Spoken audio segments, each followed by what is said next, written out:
নমস্কার বন্ধুরা, বাসবিজ ফুড মন্ত্রে আপনাদের স্বাগত জানাই। ছবি দেখে নিশ্চয়ই বুঝতে পারছেন আজকে আমি কোন রেসিপির কথা বলবো। হ্যাঁ, শীতকালের ফুলকপি সিঙ্গাড়া, বাদাম আর কিশমিশ দিয়ে। তো আসুন রেসিপিটি সবার সঙ্গে আপনাদের সঙ্গে শেয়ার করি। প্রথমে একটি হামালদিস্তায় বাদাম কুটে নিয়েছিলাম।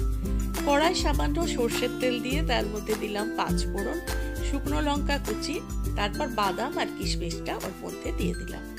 তার মধ্যে দিলাম ফুলকপি এবং আলু ছোট করে টুকরো করে কাটা। এর মধ্যে দিলাম হলুদ, জিরে গুঁড়ো, ধনে গুঁড়ো, সামান্য একটু কাশ্মীরি লঙ্কার গুঁড়ো আর নুন। এরপর একটু নাড়াচাড়া করলাম, দিলাম অল্প পরিমাণে জল, তারপর একটু দিলাম গরম মশলা আর দিলাম 1 চামচ চিনি। এসব